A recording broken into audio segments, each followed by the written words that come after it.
അവർക്കത് തെറ്റാണെന്ന് തോന്നാത്ത രീതിയിലാണ് അതൊരു വിപ്ലവ പോരാട്ടം പോലെ തന്നെയാണത് എനിക്ക് തോന്നിയിട്ടുള്ളത്.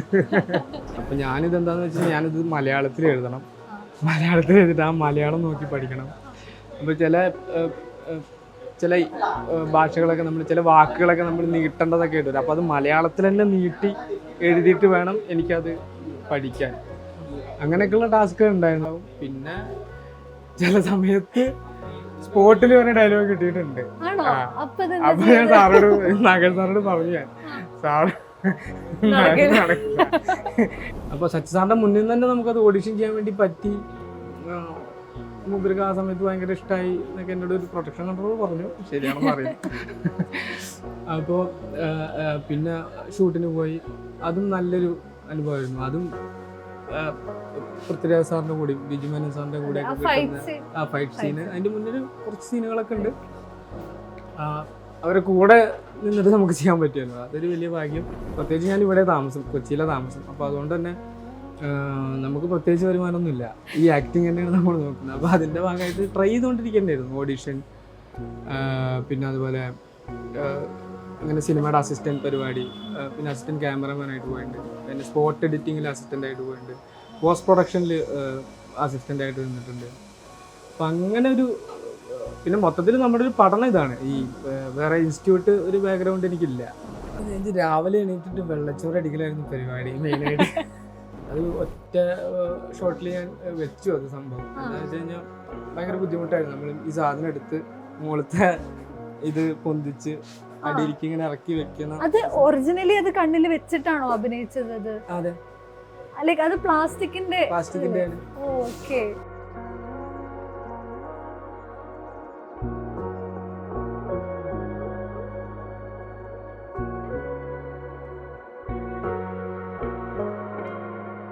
നമസ്കാരം. ഹണ്ട് എന്ന വെബ് സീരീസിലൂടെ ശ്രദ്ധേയനാവുന്ന ഷഫീഖ് മുസ്തഫയാണ് മീഡിയനോടൊപ്പം. Congratulations and welcome.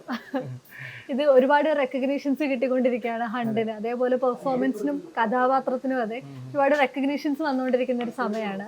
How do you feel and ഇതിലേക്ക് എത്തിയിട്ടുള്ള ഒരു ജേർണി? അതുകൂടെ ഭയങ്കര സന്തോഷം. നമ്മളെപ്പോലുള്ള ചെറിയൊരു ആക്ടർ ഇങ്ങനെയുള്ള വലിയൊരു പ്രൊജക്ടിൻ്റെ ഭാഗമാവാൻ കഴിഞ്ഞത് പറയുന്നത് ഭയങ്കര സന്തോഷം. ഇത് ഞാനൊരു മുംബൈയിൽ നിന്നുള്ള ഒരു കാസ്റ്റിംഗ് കമ്പനി വഴിയാണ് ഞാൻ അതിലേക്ക് സെലക്ട് ആവുന്നത്. കാസ്റ്റിംഗ് ബേ എന്നാണ് അതിൻ്റെ പേര്. നമ്മുടെ ഒരു സുഹൃത്താണ് നമ്മൾ റെഫർ ചെയ്യുന്നത്. അങ്ങനെയാണ് ഇതിലേക്ക് എത്തിപ്പെടുന്നത്. ഈ ക്യാരക്ടർ ഇതേപോലെ പല ലെയേഴ്സ് ഉള്ള ഒരു ക്യാരക്ടറാണ്. പക്ഷെ അയാൾ അധികം ഒന്നും സംസാരിക്കുന്നില്ല, വളരെ കുറച്ച് മാത്രം സംസാരിക്കുന്ന, അയാളുടെ മാനറിസങ്ങളിലൂടെ ബാക്കിയെല്ലാം കമ്മ്യൂണിക്കേറ്റ് ആവുന്ന ഒരു ക്യാരക്ടറാണ്. ഇത്ര കോംപ്ലിക്കേറ്റഡ് ആയിട്ടുള്ള ഒരു ക്യാരക്ടറെ കയ്യിലേക്ക് കിട്ടുന്ന സമയത്ത് അത് എക്സൈറ്റ്മെന്റ് ഇല്ലേ? അതെന്തായിരുന്നു? കുറച്ചധികം ചെയ്യാനുണ്ടെന്ന് എനിക്ക് മനസ്സിലായിരുന്നു. നമുക്ക് കിട്ടിയ സാധനം എത്രത്തോളം നന്നാക്കാൻ പറ്റുന്നുള്ള രീതിയിലാണ് നമ്മൾ ആദ്യം മുതലേ അതിൻ്റെ റിസർച്ച് പരിപാടികൾ നോക്കിയിട്ടുണ്ടായിരുന്നത്. എനിക്ക് എൻ്റെ സ്ക്രിപ്റ്റ് മാത്രമേ കിട്ടിയിട്ടുള്ളൂ ഇതിന്റെ സമയത്ത്. ബാക്കി എത്രത്തോളം ഉണ്ടെന്നൊന്നും എനിക്ക് അറിയില്ല. കഥയൊന്നും എനിക്കറിയില്ല. അത് മറ്റേ നമ്മുടെ 90 Days എന്ന് പറഞ്ഞ ബുക്കിനെ ആസ്പദമാക്കിയിട്ടാണെന്നുള്ളത് മാത്രമേ അറിയുള്ളൂ. ബാക്കി അതിന്റെ സ്ക്രിപ്റ്റ് കാര്യങ്ങളൊന്നും എനിക്കറിയില്ല. എൻ്റെ ഭാഗം മാത്രമേ എനിക്ക് കിട്ടിയുള്ളൂ. അപ്പൊ അതിലേക്ക് എത്താൻ എന്തൊക്കെ തരത്തിലുള്ള റിസർച്ച് ഇവരെ കുറിച്ച് പഠിക്കുന്നതും അങ്ങനെയുള്ള സാധനങ്ങളാണ് ഞാൻ ചെയ്തിട്ടുള്ളത്. ഈ ഇതിനകത്ത് ഒരു റിസർച്ച് പ്രോസസ്സ്, അതായത് ഇപ്പോൾ നമ്മളെ സംബന്ധിച്ചിടത്തോളം ഇങ്ങനെ ഒരു ബുക്ക് ഉണ്ട്, 90 Days എന്ന് പറയുന്ന ഒരു ബുക്ക് ഉണ്ട്. അതുകൂടാതെ കുറെ ഡോക്യുമെന്ററീസ് ആണെങ്കിലും അങ്ങനെ കുറെ കഥകളുമാണ് നമ്മൾ കേൾക്കുന്നത്. ഇതിനകത്ത് ഇവരുടെ ഒരു ബാക്ക്ഗ്രൗണ്ട് പഠിച്ചെടുക്കുക എന്ന് പറയുന്ന ഒരു ശ്രമകരമായിട്ടുള്ള പരിപാടിയാണല്ലോ. എന്തായിരുന്നു ഇയാൾ എന്നുള്ളത്, ആ പഠനം എങ്ങനെയാണ് സാധ്യമാകുന്നത്? അത് ഞാൻ കുറെ ഡോക്യുമെന്ററീസ് കണ്ടിരുന്നു. പിന്നെ ഈ ന്യൂസ് കട്ടിങ് അങ്ങനത്തെ പോലത്തെ സാധനങ്ങളൊക്കെ കണ്ടിരുന്നു. പിന്നെ യൂട്യൂബ് വീഡിയോസ്. നമുക്കൊക്കെ 1 വയസ്സ് എന്തോ ഉള്ളപ്പോഴാണ് ഇത് സംഭവിക്കുന്നത്. അപ്പോൾ അങ്ങനത്തെ കുറച്ച് സാധനങ്ങളെ ഞാൻ റിസർച്ച് നടത്തിയിരുന്നത്. പിന്നെ കുറച്ച് മാധ്യമ സുഹൃത്തുക്കൾ, നമ്മുടെ സ്വന്തം സുഹൃത്തുക്കൾ, അങ്ങനെയുള്ള ആളുകളൊക്കെ വഴിയാണ് ഇത് കണ്ടെത്താൻ ശ്രമിച്ചത്. ഞാൻ മെയിനായിട്ട് ഇവരെന്താണ്, ഇവരെങ്ങനെയാണ്, ഇവരുടെ ഇമോഷൻ എന്താണ്, ഇത് മനസ്സിലാക്കാനാണ് ഞാൻ മെയിനായിട്ട് ശ്രമിച്ചത്. ഈ ക്യാരക്ടറിനെ നമ്മൾ പുറത്ത് നിന്ന് കാണുന്ന സമയത്ത് നമുക്ക് ഒരു അസാസിനാണ്, ലൈക്ക് ഇയാളൊരു വലിയ ക്രൈം ചെയ്തിട്ടുള്ള ആളാണ് എന്നുള്ള ഒരു ധാരണയായിരിക്കും. പക്ഷെ ഇയാളെ സംബന്ധിച്ചിടത്തോളം അല്ലെങ്കിൽ ഇയാളുടെ അനുഭാവികളെ സംബന്ധിച്ചിടത്തോളം അയാൾ അത്രയും വലിയ വിപ്ലവകരമായിട്ടുള്ള ഒരു പ്രവർത്തനത്തിലാണ് ഏർപ്പെടുന്നത്. അപ്പൊ ഇതിന് രണ്ടിനും കോൺഫ്ലിക്റ്റ് ആണല്ലോ അവിടെ വരുന്നത്. അതിലെ കഥാപാത്രങ്ങൾ തന്നെ പറയുന്നുണ്ട്, നിങ്ങൾ വിചാരിക്കുന്നത് പോലെയല്ല, ആൾക്ക് അത്രയും വലിയ ഗ്രൗണ്ട് സപ്പോർട്ടാണ് ഇവിടെ ഉള്ളത് എന്ന് പറയുന്നുണ്ട്. ഈ കോൺഫ്ലിക്റ്റിനെ എങ്ങനെയാ പെർസീവ് ചെയ്തത്? അപ്പൊ ഞാൻ ഇത് പുറത്തുനിന്നുള്ള ഒരാളായിട്ട് ഞാൻ ഇതിനെ നോക്കി കണ്ടിട്ടില്ല. ഞാൻ മൊത്തം ഇതിലേക്ക് ഇന്നായി ഇവരുടെ ഇമോഷൻ എങ്ങനെ മുന്നോട്ട് പോകുന്നു എന്നുള്ളത് മാത്രമാണ് ഞാൻ നോക്കിയിട്ടുള്ളത്. പുറത്തുള്ള ഒരു സാധനമായിട്ട് ഞാൻ കണ്ടിട്ടില്ല. ഈ ആളെ കുറിച്ചുള്ള ഒരു സ്റ്റഡി ഉണ്ടായിട്ടുണ്ടാവുമല്ലോ, ആളുടെ പാസ്റ്റ് എന്താണ്, ആളുടെ സൈക്കോളജിക്കൽ സ്റ്റേറ്റ് എന്താണ്. ഇപ്പൊ ഇയാള് ഇത്രയും വലിയൊരു കാര്യം ഈവൻ ഇതിനെ കുറിച്ച് സംസാരിക്കുമ്പോൾ പോലും അയാൾ ഭയങ്കര എക്സൈറ്റഡ് ആണ്. നമ്മൾ ഇത്രയും വലിയ ദൗത്യം ഏറ്റെടുക്കും എന്ന് പറയുമ്പോൾ ഭയങ്കര എക്സൈറ്റഡ് ആയിട്ടാണ് ആൾ സംസാരിക്കുന്നത്. അപ്പൊ ആളുടെ ഒരു പ്രത്യേക സൈക്കോളജിക്കൽ സ്റ്റേറ്റ് ആയിരിക്കും. മുന്നേ ശ്രുതി സംസാരിക്കുന്നത് കേട്ടിട്ടുണ്ട്, അവരുടെ ക്യാരക്ടർ നിൽക്കുന്നത് മരിക്കാൻ പോവുകയാണെന്നുള്ളതിന്റെ എക്സൈറ്റ്മെന്റിലാണ് നിൽക്കുന്നത്. അതുപോലെ ഒരു സ്റ്റേറ്റിലാണല്ലോ ആള് നിൽക്കുന്നത്. ആ ഒരു സൈക്കോളജിക്കൽ സ്റ്റേറ്റ് എന്തായിരുന്നു? എന്താന്ന് വെച്ച് കഴിഞ്ഞാൽ ഈ ഒരു ഇതിനു വേണ്ടി എന്തിനും തയ്യാറായിട്ടുള്ള ആളുകളാണ്. മരണം അവരുടെ വിഷയമേ അല്ല എന്നാണ് എനിക്ക് തോന്നിയിട്ടുള്ളത്. ഇവർക്ക് കൃത്യമായിട്ട് കുറെ ഇവരെ വിശ്വസിക്കുന്ന ആളുകൾ ഇതിനകത്തുണ്ട്. ഇവര് ശരിക്കും അവരവിടെ നോക്കുമ്പോൾ അവർ ശരിക്കും ഇതിനു വേണ്ടി പോരാടുന്ന ഒരാളായിട്ടാണ് എനിക്ക് തോന്നിയിട്ടുള്ളത്. അപ്പോൾ ഇതിലെന്നെ പറയുന്നത് ഒരു സൈഡ് ടെററിസ്റ്റ് ആണെങ്കിൽ അത് മറ്റൊരു സൈഡ് അവരുടെ ഹീറോ ആണെന്നുള്ളൊരു സാധനം പറയുന്നുണ്ട്. അപ്പോൾ അതാണ് എൻ്റെ അതായത് ഈ ക്യാരക്ടറിൻ്റെ മെൻ്റൽ സാധനം പറയുന്നത്. ഇത് അവർക്കത് തെറ്റാണെന്ന് തോന്നാത്ത രീതിയിലാണ് അതൊരു വിപ്ലവ പോരാട്ടം പോലെ തന്നെയാണത് എനിക്ക് തോന്നിയിട്ടുള്ളത്. ഇതില് മുന്നേയും ഇങ്ങനെ ഇതേ ബേസിൽ ഇപ്പൊ മിഷൻ 90 ഡേയ്സ് എന്ന് പറഞ്ഞ സിനിമ മലയാളത്തിൽ തന്നെ വന്നിട്ടുണ്ട്.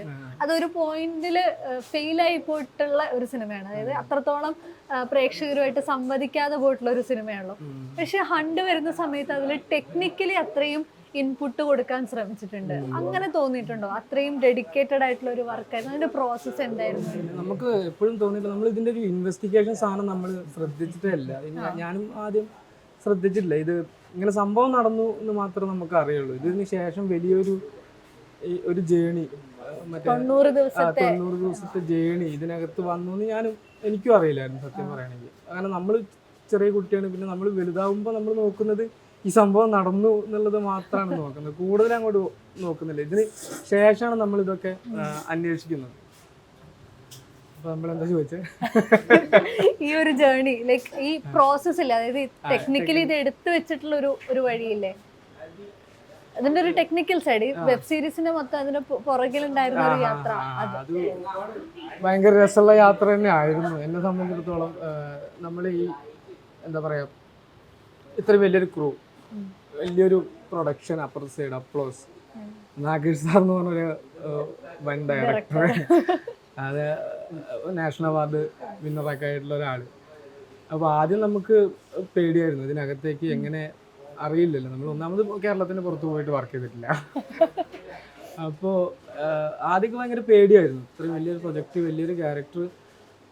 അവിടെ ചെന്നപ്പോൾ നമുക്ക് നമ്മളെ സപ്പോർട്ട് ചെയ്യാൻ ഒരുപാട് പേരെ കിട്ടി എന്നുള്ളതാണ് അതിൻ്റെ വേറൊരു. അതിപ്പോൾ കോസ്റ്റ്യൂം ആണെങ്കിലും അല്ലെങ്കിൽ ആർട്ടാണെങ്കിലും എല്ലാ പരിപാടിയാണെങ്കിലും ഭയങ്കര രസമായിട്ട് ചെയ്യുന്ന ഒരു ടീമിനെ നമുക്കിതിനകത്ത് കിട്ടി.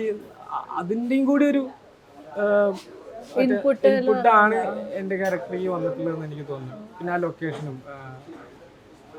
പിന്നെ നമ്മൾ ഈ സൗത്ത് നിന്നുള്ള ഞങ്ങളെല്ലാവരും ഒരു ടീമായിരുന്നു. ആക്ടേഴ്സ് എല്ലാവരും ഒരുമിച്ചാണ് ഞങ്ങളെല്ലാവരും ഇരിക്കുക. പരമാവധി സമയങ്ങൾ നമ്മൾ ഇതിനെക്കുറിച്ചാണ് സംസാരിക്കുക. നമ്മളിത് ഡയലോഗ് പറഞ്ഞു നോക്കുക. ശ്രീലങ്കൻ തമിഴാണല്ലോ, അപ്പൊ ആ ഒരു സാധനം ഇതിനകത്ത് ഉണ്ടായിട്ടുണ്ട് മൊത്തം. പിന്നെ ഭയങ്കര ഇത്രയും നല്ലൊരു ക്വാളിറ്റിയിൽ ഈ സാധനം വന്നു എന്ന് അറിഞ്ഞപ്പോൾ തന്നെ നമുക്ക് ഭയങ്കര സന്തോഷം. ഈ നേരത്തെ പറഞ്ഞ പോലെ ഭാഷ അതിൽ വലിയ ഇമ്പോർട്ടൻ്റ് ആണ്. അതായത് ഇത് ഒറിജിനലി വന്നിട്ടുള്ളത് ഹിന്ദിയിലാണ്, പക്ഷെ ഒറിജിനലിൽ പോലും ആളുകൾ തമിഴ് സ്പീക്കിംഗ് ആളുകൾ തമിഴ് തന്നെയാണ് സംസാരിക്കുന്നത്. അതേപോലെ സിംഗള കലർന്നിട്ടുള്ള ശ്രീലങ്കൻ തമിഴാണ് സംസാരിക്കുന്നത്. അപ്പോൾ ഈ ഭാഷ കൊണ്ട് ഇപ്പോൾ പ്രത്യേകിച്ചും പലപ്പോഴും ഹിന്ദി സിനിമകളിലെ സീരീസിലൊക്കെ മലയാളികളെ അല്ലെങ്കിൽ സൗത്ത് ഇന്ത്യൻ ഭാഷകളെ റെപ്രസെന്റ് ചെയ്യുന്നത് വളരെ പ്രോബ്ലമാറ്റിക് ആയിട്ടാണ് ഉണ്ടാവാറ്. പക്ഷെ ഇതിനകത്തേക്ക് വരുമ്പോൾ കംപ്ലീറ്റ്ലി അതിന്റെ റോ ആയിട്ടുള്ള കാര്യങ്ങൾ റിഫ്ലക്റ്റ് ആവുന്നുണ്ട്. എത്രത്തോളം ഈ ഭാഷ ഇതിനെ സ്വാധീനിക്കുന്നുണ്ട്, പ്രത്യേകിച്ചും ഈ ക്യാരക്ടറിന്റെ ഭാഷ സംസാരിക്കുന്ന സമയത്തുണ്ടായിട്ടുള്ള ട്രെയിനിങ് എന്തെങ്കിലും ഉണ്ടായിട്ടുണ്ടോ? ഞാൻ എനിക്ക് ഇത് തുടങ്ങിയപ്പോൾ എന്നെ സെലക്ട് ചെയ്തിട്ട് ഷൂട്ട് വരെ എനിക്ക് കിട്ടുന്നത് 20 ദിവസം. രാവിലെ നേരത്തെ എണീച്ചിട്ട് ഭാഷ പഠിക്കുന്ന പരിപാടിയായിരുന്നു ആദ്യം ചെയ്തിട്ടുണ്ടായിരുന്നത്. രാവിലെ ഒരു 5-6 മണി മുതൽ നമ്മൾ ഇത് തുടങ്ങും ഭാഷ പഠിക്കുക. പിന്നെ എനിക്ക് ആ സമയത്ത് കുറച്ച് എൻ്റെ സീനുകൾ മാത്രം അയച്ചു തന്നിട്ടുണ്ടായിരുന്നു. അപ്പോൾ ആ ഡയലോഗുകളെ ഞാൻ പഠിച്ചിട്ടുണ്ടായിരുന്നു. പക്ഷെ അവിടെ ചെന്ന് ഒരു 2-3 ദിവസത്തെ ഷൂട്ട് കഴിഞ്ഞപ്പോൾ ഈ ഡയലോഗെല്ലാം മാറി. അപ്പോൾ പിന്നെ രാത്രിയായി ഇത് കിട്ടുന്നത്. അപ്പം ഞാനിത് എന്താണെന്ന് വെച്ചാൽ ഞാനിത് മലയാളത്തിൽ എഴുതണം. മലയാളത്തിൽ എഴുതിയിട്ട് ആ മലയാളം നോക്കി പഠിക്കണം. അപ്പോൾ ചില ഭാഷകളൊക്കെ നമ്മൾ ചില വാക്കുകളൊക്കെ നമ്മൾ നീട്ടേണ്ടതൊക്കെ ഇട്ടില്ല. അപ്പോൾ അത് മലയാളത്തിൽ തന്നെ നീട്ടി എഴുതിയിട്ട് വേണം എനിക്കത് പഠിക്കാൻ. അങ്ങനെയൊക്കെയുള്ള ടാസ്കുകൾ ഉണ്ടായിരുന്നു. പിന്നെ നമ്മുടെ കൂടെ ഒരാളുണ്ടായിരുന്നു സെറ്റിൽ മാത്രം. പുള്ളിക്കാരനെ തലേദിവസം നമുക്ക് മെസ്സേജ് ചെയ്തിട്ട് ഡയലോഗൊക്കെ പറഞ്ഞു തരുന്ന ആള്. പിന്നെ സീനിന് മുന്നേ ഞങ്ങളെല്ലാവരും ഒന്ന് ഇരുന്ന് ഡയലോഗൊന്ന് പറഞ്ഞു നോക്കും. അങ്ങനെയൊക്കെ ഉണ്ടാവും. പിന്നെ ചില സമയത്ത് സ്പോട്ടിൽ വരെ ഡയലോഗ് കിട്ടിയിട്ടുണ്ട്. അപ്പൊ ഞാൻ സാറോട് നാഗൽ സാറോട് പറഞ്ഞു, സാറ് നടക്കില്ല. കാരണം സാർക്ക് അറിയാതെ ഞാൻ മലയാളിയാണെന്നൊക്കെ അറിയാം സാർക്ക്. എന്നാലും ട്രൈ ചെയ്യും, നമുക്ക് നോക്കി നോക്കാം. നമുക്കത് ഫുൾ ഒറ്റ സ്ട്രക്ചറിൽ പോകണ്ട, നമുക്ക് അല്ലാതെ പോയി നോക്കാം. അങ്ങനെ പറഞ്ഞിട്ടൊക്കെയാണ് പിന്നെ പോയിട്ടുള്ളത്. പിന്നെ രാജാ കറുപ്പസ്വാമി എന്ന് പറഞ്ഞ ഒരാളാണ്, ചെന്നൈയിലുള്ള ഒരാളാണ് നമുക്കിത് പറഞ്ഞിടാനൊക്കെ ഉണ്ടായിരുന്നത്. ഈ ഇതിൽ തന്നെ 3-ാമത്തെ ഒരു എപ്പിസോഡ് ആവുന്ന സമയത്താണ് കംപ്ലീറ്റ്ലി ആളുടെ ക്യാരക്ടറിലേക്ക് പോകുന്നത്. ലൈക്ക് എന്താണ് ആളെന്നുള്ളത് റിവീൽ ആണ്. അതൊരു നമുക്ക് ഭയങ്കര ഒരു മിസ്റ്റീരിയസ് പേഴ്സൺ ആണ്. അയാള് വളരെ റൂഡായിട്ടുള്ള, വളരെ കമാൻഡിങ് ആയിട്ടുള്ള ഒരാളാണ്. അവിടുന്ന് നേരെ തിരിയുന്ന ഒരു പെർസ്പെക്റ്റീവ് വരുന്നത് 3-ാമത്തെ എപ്പിസോഡിലാണ്. അത്രയും നേരം ആളുകൾ അതിനകത്ത് ഹുക്ഡ് ആയിട്ടിരിക്കണമല്ലോ ക്യാരക്ടർ റിവീൽ ചെയ്യാൻ. അതൊരു ടെൻഷനുള്ള ഒരു ഫാക്ടറായിരുന്നു. ആളുകൾ അതുവരെ വെയിറ്റ് ചെയ്യുമോ എന്നുള്ള. സത്യത്തിൽ ഇത് ഓർഡർ ആയിട്ടല്ല നമ്മളൊന്നാമത് കേൾക്കുന്നത്, ഷൂട്ട് ചെയ്തത് ഓർഡറിലല്ല. ചില സീനുകളൊക്കെ അങ്ങോട്ട് കൂടെ മാറിയിട്ടും അങ്ങനെയൊക്കെയാണ് എടുത്തിട്ടുള്ളത്. അപ്പൊ പ്രത്യേകിച്ച് നമ്മള് മറ്റേ ഇതിന് ശേഷമാണ് ഇത്, അതിന് ശേഷമാണ് അത്, അങ്ങനെ ഉള്ളൊരു സാധനമില്ല. നമ്മൾ മൊത്തത്തിൽ ഈ ക്യാരക്ടർ എന്താണോ സിറ്റുവേഷനിൽ ചെയ്യാൻ ഉണ്ടാവുക, ആഗ്രഹിക്കുന്നുണ്ടാവുക, അല്ലെങ്കിൽ എന്താണ് ചെയ്യാൻ സാധ്യത, ഇത് മാത്രമാണ് ഞാൻ അവിടെ ചെയ്തിട്ടുള്ളത്. കഥ കേൾക്കുന്ന സമയത്തും അത് കഴിഞ്ഞിട്ട് എൻറ്റയർ വെബ് സീരീസ് റിലീസ് ചെയ്ത് കാണുന്ന സമയത്തും ഡിഫറൻസ് തോന്നിയിട്ടുണ്ടായിരുന്നോ? എനിക്ക് ഈ SIT ടീമിന്റെ ഇത്ര അധികം പോയിട്ടുണ്ടെന്ന് എനിക്ക് അറിയില്ലായിരുന്നു ഭയങ്കരമായിട്ട്.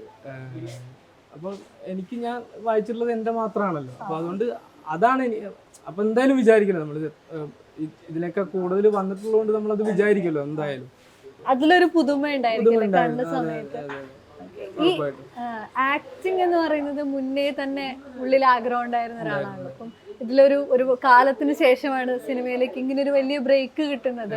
ഇതുവരെയുള്ള ഒരു സമയം ഇതിന് അഭിനയത്തിന് പുറകെ നടന്ന ഒരു കാലം. പുറകെ നമ്മൾ ശരിക്കും സ്കൂൾ കാലഘട്ടത്തിൽ നടത്തുന്നത് 5ാം ക്ലാസ് മുതൽ നമ്മൾ സ്കൂൾ നാടകങ്ങള്, സ്കൂളിലെ ബെസ്റ്റ് ആക്ടറൊക്കെ ആയിട്ടുണ്ട്. പുറത്ത് സബ് ജില്ലയിലൊന്നും ആയിട്ടില്ല. സബ് ജില്ല വരെ നമ്മൾ മത്സരിക്കും. പക്ഷെ ജില്ലയിൽ നമ്മൾ സാധാരണ തോൽക്കാറാ പതിവ്. പിന്നെ നാട്ടിലെ ഈ കേരളോത്സവം അങ്ങനത്തെ പരിപാടിയിൽ പ്രച്ഛന്നവേഷം ചെയ്യും. സ്കൂളിലും പ്രച്ഛന്നവേഷം ചെയ്യും. അത് സ്റ്റേറ്റ് വരെയൊക്കെ പോയിട്ടുണ്ട്. പിന്നെ ഞാൻ ഡിഗ്രി കാലഘട്ടത്തിൽ പിന്നെ അതൊക്കെ വിട്ട് കുറച്ച് ഈ ക്യാമ്പസ് പൊളിറ്റിക്സ് അങ്ങനെയൊക്കെ പരിപാടിയൊക്കെ ആയിട്ട് പോയി. പിന്നെ ഞാൻ പകുതിക്ക് വെച്ച് നിർത്തി ഡിഗ്രി. പിന്നെ ഞാൻ എൻ്റെ ജീവിത സാഹചര്യങ്ങളൊക്കെ കൊണ്ട് ഞാൻ ഗൾഫിലേക്ക് പോയി. ഗൾഫിൽ പോയി ഒരു 2015 ആകുമ്പോൾ തിരിച്ചു വന്ന്. പിന്നെ ആ സമയത്ത് എൻ്റെ കൂട്ടുകാർ കൂടെ ഉണ്ടായിരുന്ന ആളുകൾ, മുന്നേ ഉണ്ടായിരുന്ന ആളുകൾ ഇവിടെ ഷോർട്ട് ഫിലിംസും പിന്നെ പല സിനിമയുടെ ഭാഗം ആയി നിൽക്കാനും അങ്ങനെയൊക്കെ തുടങ്ങിയവർ. അപ്പോൾ നമുക്ക് ഉള്ളിലുണ്ടാവുന്ന എന്താ പറയാ അതെ, നമ്മുടെ ആ ഒരു വിങ്ങല് കൊണ്ട് അവിടെ നിർത്തി പോന്നിട്ട് പിന്നെ നമ്മളിവിടെ ട്രൈ ചെയ്യാൻ തുടങ്ങി. സുഹൃത്തുക്കളുടെ കൂടെ ആദ്യം ട്രൈ ചെയ്യാൻ തുടങ്ങി. അങ്ങനെ പല വർക്കുകളുടെ ആദ്യം തന്നെ നമ്മളിങ്ങനെ ഷൂട്ട് ചെയ്യാനുള്ള സിറ്റുവേഷൻ ഉണ്ടാക്കുക, ഇതൊക്കെയായിരുന്നു എൻ്റെ ഒരു പരിപാടി. കൂട്ടുകാരുടെ ഇടയിൽ അവരെ സഹായിക്കുക എന്നുള്ള പരിപാടി. അസിസ്റ്റന്റ് ഡയറക്ടർ നല്ല എല്ലാ പണിയും നമ്മൾ തന്നെ, അല്ലെങ്കിൽ ഞാൻ മാത്രമല്ല, അല്ലെങ്കിൽ എൻ്റെ സുഹൃത്തുക്കളും ഇപ്പോൾ ഡയറക്ടർ ആണെങ്കിലും അവരൊക്കെ എല്ലാവരും ഒരേ പണി ചെയ്യുന്ന ആളുകളാണ് ഒപ്പം ഉണ്ടാവാറ്. അപ്പോൾ അങ്ങനെ തുടങ്ങി പല ഷോർട്ട് ഫിലിമുകൾ അഭിനയിക്കുക, മ്യൂസിക് വീഡിയോ അഭിനയിക്കുക. പിന്നെ ആ ഒരു സമയത്ത് ഞങ്ങളൊരു പ്രൊജക്റ്റ് ചെയ്തു, ഒരു അത്യാവശ്യം കുഴപ്പമില്ലാത്തൊരു പ്രൊജക്റ്റ് ചെയ്തു. അത് എന്തോ കാരണം കൊണ്ട് കോവിഡിന് മുന്നേ അത്യാവശ്യം കുഴപ്പമില്ലാത്തൊരു ബഡ്ജറ്റൊക്കെ ഉള്ളൊരു പടമാണ്. അപ്പോൾ അത് ചെയ്തു.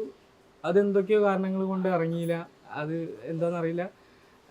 അതിൻ്റെയൊക്കെ ഒരു എന്താ പറയുക, ഒരു ടീമിലുള്ള എല്ലാവർക്കും ഒരു ഡിപ്രഷൻ പരിപാടി, എന്താണ് ഇറങ്ങാത്തതെന്നൊക്കെ ഉള്ളൊരു സാധനമൊക്കെ ആയിരുന്നു.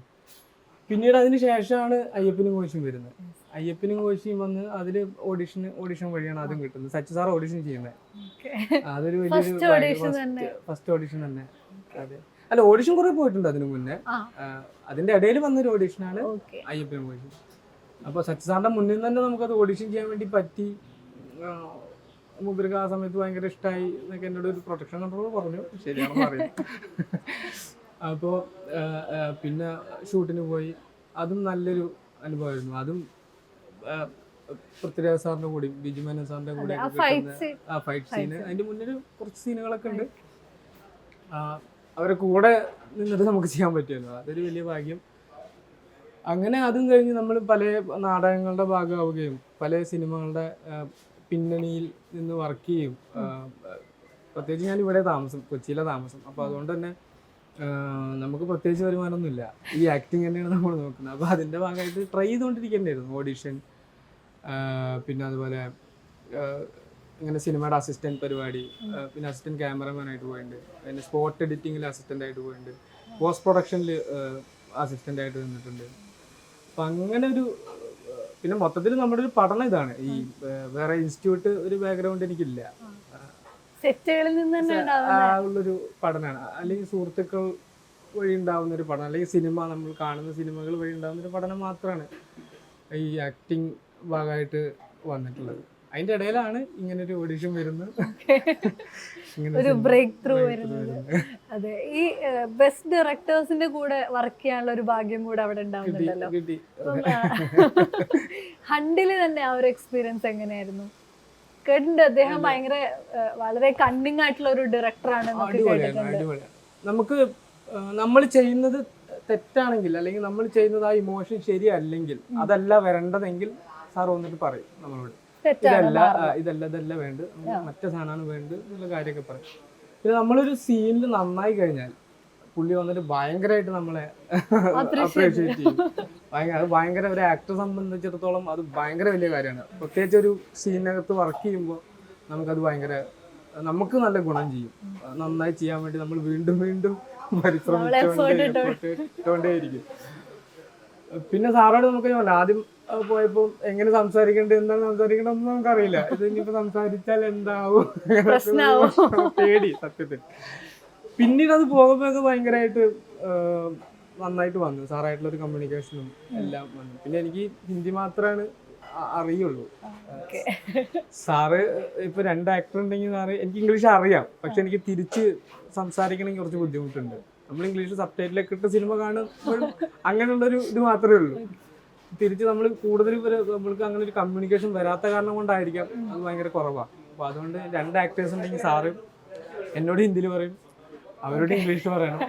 പിന്നെ ഹിന്ദി ഉള്ള ആളുകളാണെങ്കിൽ അവരോട് ഹിന്ദി, മറ്റേ തമിഴ് അറിയാം പുള്ളിക്ക്, എന്നാലും അധികം ഇംഗ്ലീഷും ഹിന്ദിയാണ് പുള്ളി കമ്മ്യൂണിക്കേറ്റ് ചെയ്യുക. എന്നോട് ഹിന്ദിയാണ് കൂടുതൽ പറയാം, ഞാൻ ഹിന്ദിയിൽ അങ്ങോട്ട് ചോദിക്കുക.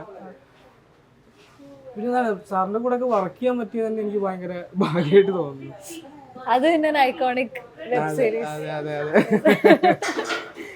എല്ലാവരും ഭയങ്കര രസമായിരുന്നു അതിലുള്ള എല്ലാവരും. ഞങ്ങൾ SIT ടീമിലുള്ള ആളുകളൊക്കെ ആയിട്ട് ഭയങ്കര കണക്ഷൻ ആയിരുന്നു. ഭഗവതി പെരുമാൾ, ബക്സ്, ഞങ്ങളൊരു ദിവസം ഹോട്ടലിൽ ഒരുമിച്ച് താമസിക്കുമ്പോൾ പുറത്തൊക്കെ പോയി ഞങ്ങൾ ഹോട്ടലിലൊക്കെ പോയി തിരിച്ചു വരും. പിന്നെ അതുപോലെ ക്യാപ്റ്റൻ രവീന്ദ്രൻ, ഞാൻ സമയം കിട്ടുമ്പോൾ അവൻ്റെ റൂമിലേക്ക് പോകാറുണ്ട്. അങ്ങനെ ആ ടീമുമായിട്ടും എല്ലാവരും നല്ല രസമായിരുന്നു, ഭയങ്കര രസമുള്ളൊരു ടീമായിരുന്നു. പിന്നെ നമുക്ക് നല്ല മര്യാദ കിട്ടിയ പോലെ ഇവിടത്തേക്കാൾ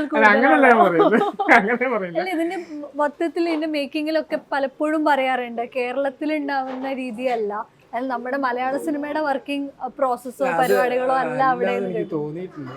ഓക്കെ എങ്ങനെയാണ് അത് അവിടുത്തെ തെറ്റായിട്ടൊന്നും ആക്കിയിരിക്കരുത്.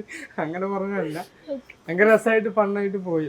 ഭയങ്കര വേറൊരു എക്സ്പീരിയൻസ്, ഭയങ്കര നമ്മൾ പ്രൊഫഷണൽ സ്ഥാനത്തിലേക്ക് പോകുന്ന പോലെ നമുക്ക് തോന്നി. ഈ ഫിസിക്കലി തന്നെ നല്ല ചേഞ്ചസ് വരുന്നുണ്ടല്ലോ.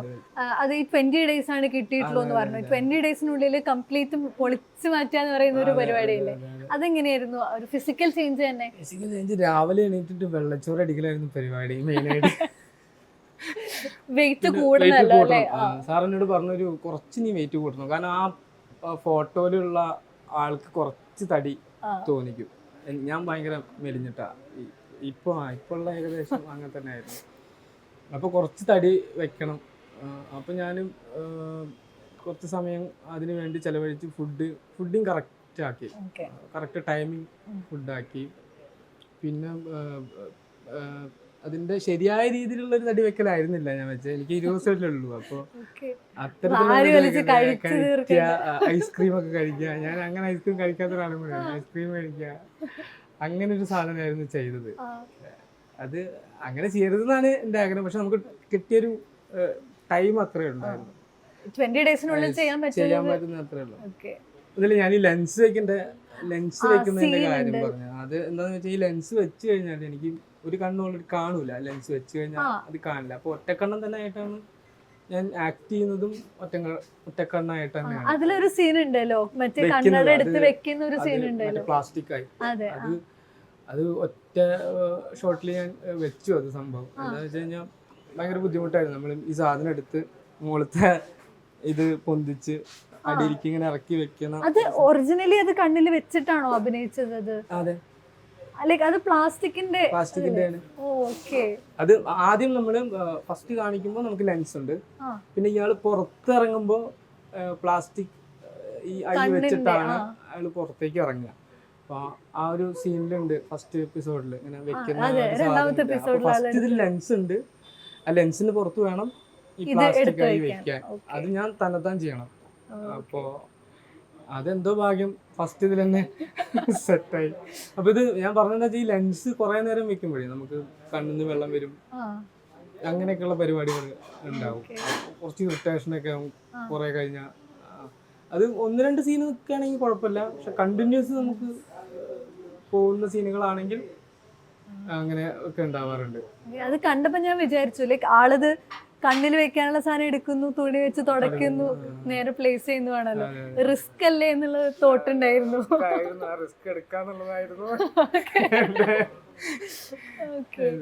So very nice. ലൈക്ക് ഭയങ്കര രസമുള്ള ഒരു എക്സ്പീരിയൻസ് കൂടെയാണ് ഉണ്ടായതെന്ന് വിചാരിക്കണം. ഇതിന്റെ ഒരു റിസപ്ഷൻ എങ്ങനെയുണ്ടായിരുന്നു? ആളുകളുടെ അഭിപ്രായങ്ങള് അതിന് വന്നിട്ടുള്ള? നല്ല അഭിപ്രായമാണ് പറയുന്നത് എല്ലാവരും.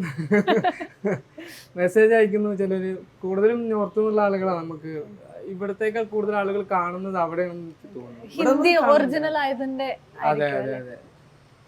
അപ്പൊ അവരെനിക്ക് കൂടുതലായിട്ട് മെസ്സേജ് അയക്കുന്നുണ്ട്. മലയാളത്തിൽ നിന്ന് ഒരുപാട് പേര് മെസ്സേജ് അയക്കുന്നുണ്ട്. നമ്മൾ അറിയുന്നവരും ഈ സിനിമ ഫീൽഡുമായിട്ട് ബന്ധപ്പെട്ട് നിൽക്കുന്നവരും ആക്ടേഴ്സും ഡയറക്ടേഴ്സും പ്രൊഡ്യൂസേഴ്സും ഒക്കെ മെസ്സേജ് അയക്കുന്നുണ്ട്.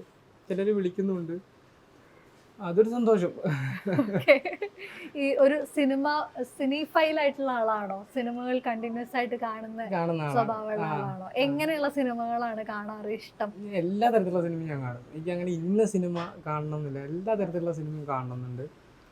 പിന്നെ പുറത്തുനിന്നുള്ള സിനിമകളും അധികം കാണും. ഇതിന്റെ ഭാഗമായിട്ട് ഞാൻ കുറച്ച് സിനിമകളൊക്കെ കണ്ടിരുന്നു, റെഫറൻസിന് വേണ്ടിയിട്ട്. അതായത് ഇതിന്റെ സ്ലാങ് പരിപാടിക്കൊക്കെ വേണ്ടിയിട്ട്.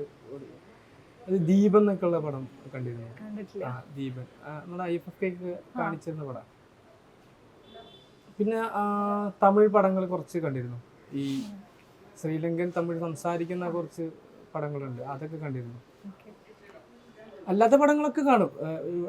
ഇവിടെയുള്ള എല്ലാ ഡയറക്ടേഴ്സിൻ്റെയും പടങ്ങൾ കാണും. മലയാളത്തിൽ പിന്നെ പുറമേയുള്ള ഡയറക്ടേഴ്സിൻ്റെ പടങ്ങളൊക്കെ കാണും. പിന്നെ ജപ്പാൻ തക്കേഷി കിത്താനോ അങ്ങനെയുള്ള ആൾക്കാരുടെ പടങ്ങൾ കാണും. ടൊറന്റീനോ, എല്ലാവരുടെയും പടങ്ങൾ കാണും.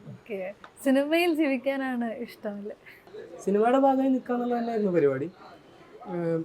വലിയൊരു ക്യാരക്ടർ കിട്ടോ ഇല്ലയെന്നൊന്നും എനിക്കറിയില്ലായിരുന്നു.